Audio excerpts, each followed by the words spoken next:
Good morning and welcome to another edition of Lovin Daily. Hi, Ju. How are you? Hi, Chris. I'm all right. How are you?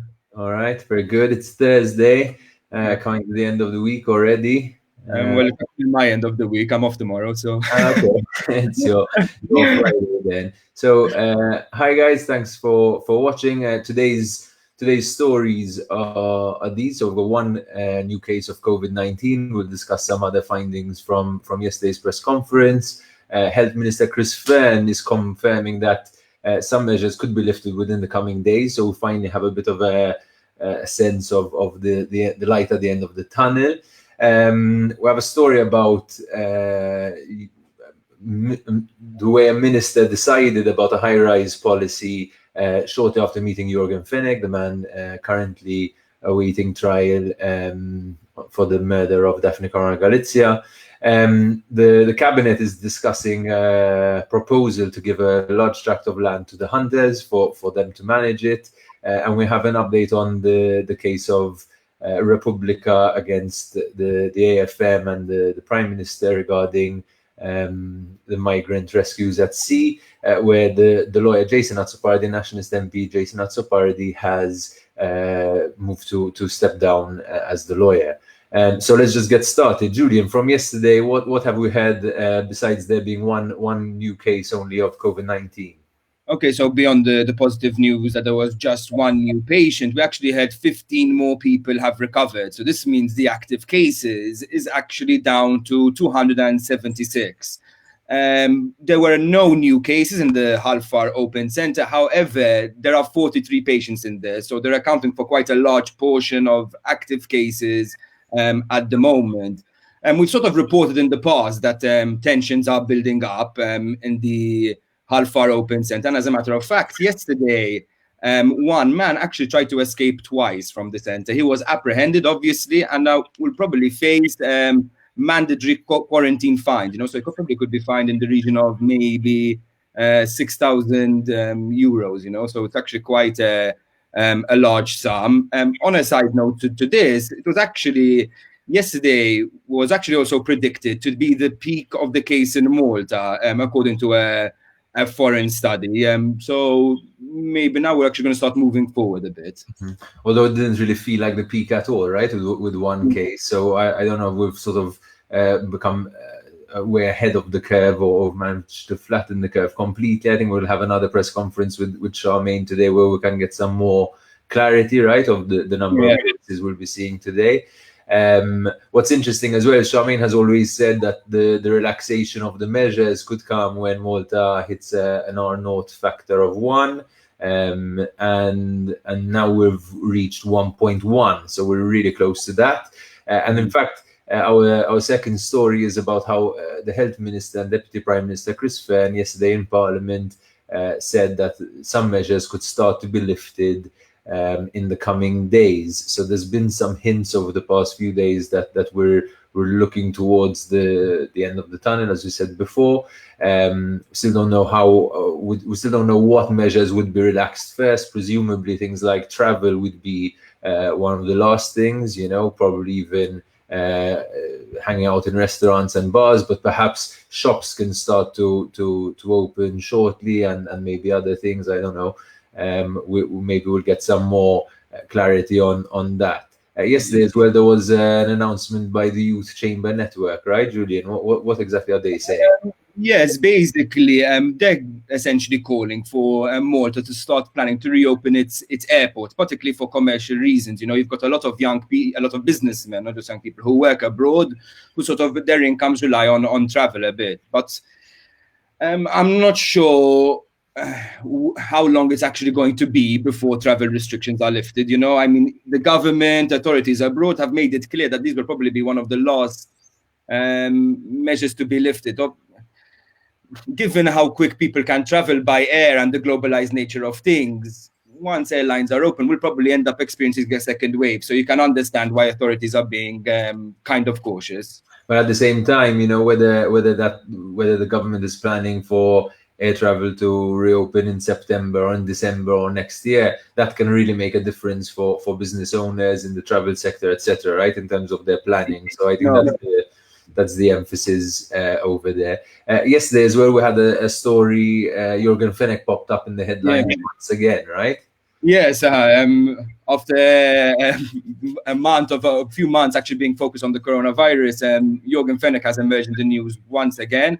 So essentially, current Energy Minister Michael Farrugia, while serving as the Parliamentary Secretary for Planning, essentially ordered the development of high-rise projects in Imriel the same day he and Yorgen Fenech met at Castile. So for those who don't know, Fenech's Tomas group is actually behind the Quad Towers project in Melleha. The application for the project was actually submitted a few hours after the meeting. Now, Farrugia himself has sort of kind of denied the claim, saying that the decision was included days before and the letter was just coincidentally sent the very same day. I don't know about you, Chris, but, I find sort of the explanation a bit suspect. Farrugia already has quite funny connections to the Fenech case. I don't know if you remember, but basically the middleman, Melvin Toma, he had a no-work government job. And it was actually within the family ministry that was at the time headed by Farrugia. So quite a lot of question marks over there, especially now that he's also the energy minister. For those who don't remember, Yorgen Fenech's sort of controversial, allegedly corrupt deal involved 17 Black and Electrogas. It's a big energy deal, so a lot of question marks there at the moment. Yeah, it's also interesting. I mean, we know the coincidence with the meeting because of a freedom of information request Lovin Malta had filed, which found all the official sort of entries of Yorgen Fenech into Castile. But we also know that those are likely to be much. According to testimonies, he was there much more frequently, right, than the official records suggest. So that's also something to keep in mind, whether whether those are accurate or not. But even just with those, we've found out that small piece of information, which I guess starts to put into question whether or not the minister was heavily lobbied by Fenech to make this high-rise change. And I mean, that's likely to be the case, right? I mean, we know that business people lobby government all the time for their interests, so kind of no surprise there. But it does kind of call into question this relationship given previous stories as well.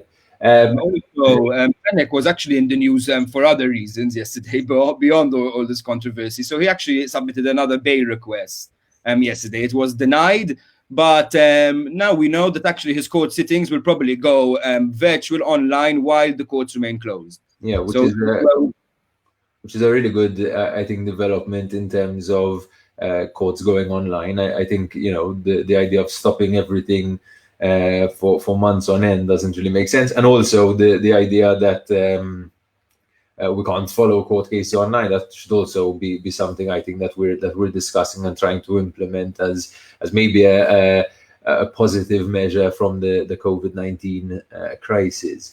Another story yesterday, quite controversial, was the reports that emerged in Malta Today and Times of Malta that the cabinet was proposing to give the woodlands of Lahrax, Tal-Melliħa and or Mizip to the hunters to operate it. So essentially, the proposal would see the hunters lobby group earning thousands to operate this site. Well, I know that there was since as far back as 1986 under Carmenu Mifsud Bonici, a letter had been given to the hunters, which the hunters use today to lay claim to the land of Mizip. And at the same time, that's always been contested by people who want to use the land for picnics or walkabouts and things like that, which obviously during a hunting season becomes very difficult and dangerous to do. So that's quite a controversial proposal. Interestingly, BirdLife, which you can tell us a bit more about what they were reporting yesterday, but their reaction to this particular this particular proposal was that they don't have no problem with giving the hunters Il Mizip and Ahrax. if they stop hunting in places like Maestral and other places in Malta and Gozo, where many illegalities are happening. And they were reporting many illegalities again, right, this week? Yes.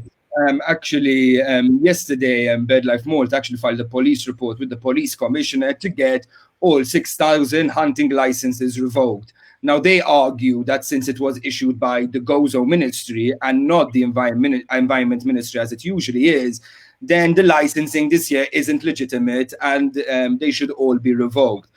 This came basically after quite a few days of where BirdLife and Cabs Malta reported numerous illegalities around Malta, shooting of protected birds, the same sort of illegalities and abuse that comes with every hunting season. Now, what really puzzled me yesterday is sort of seeing people like Economy Minister Silvio Schembri, Gozo Minister Clint Camilleri, and even MEP Alex Saliba come out so strongly against a non-governmental organization like BirdLife. I think even Silvio Schembri sort of tried to make it all partisan and somehow blamed the Nationalist Party for it as well. It was just a bit worrying, to see cabinet members not understand, that you can't always use a show of force against an NGO. And also, I sort of find the proposal from Prime Minister Abela quite strange. The hunters have been committing illegalities regularly. Obviously, it's a small portion, but if the hunting community can't even police themselves and continue to commit illegalities regularly, how can they be entrusted with having a space that's usually reserved for families and normal people to enjoy? Mm-hmm. And it's interesting, like kind of you try and think of what's the motivation for this, beyond the obvious vote catching kind of thing, like what does Malta gain by giving this land to the hunters? One could argue that the hunters have an interest in maintaining a level of conservation and having enough trees and things like that to attract birds, but at the end of the day it's to kind of shoot the birds down. So I don't know, there's a bit of if it was always legal and followed, then fair enough. I know there are very good hunters out there, but unfortunately there's a large minority who continue to break the rules and haven't been stopped. So talking about NGOs, we had our last story, we had an update in the case of Repubblika, where Jason Azzopardi, the nationalist MP, has renounced his brief. So he stepped down from the case after quite a lot of flack, right, Drew? Yes, quite a lot of backlash. So essentially, Jason Azzopardi stepped away as a lawyer, saying sort of this was a difficult decision, but he sort of didn't want the issue to be politicized. Now, this comes obviously, as you've mentioned, after a huge backlash from the Maltese public about the decision to sort of kick off an inquiry into the investigation of maybe potential an asylum seeker's death. Now, this sort of came after quite a few backtracks. Even like Repubblika has now presented evidence that sort of rubbishes their claim. So it's getting all a bit muddled and a bit confusing, when I'm not really sure what people wanted out of this from the first place. Yeah, and also we heard this morning that the proposal by Everest Bartolo, our foreign minister, seems to have got some steam going in the EU, right, to provide aid to Libya to help them deal with both the pandemic and the reduction of human trafficking over there. So we'll wait to see more details of that coming out in the future, and see how things develop. I think as well, it wouldn't be surprising to have any migrant boats in our waters over the next few days and weeks as the weather continues to improve. So we'll see how things develop over there as well.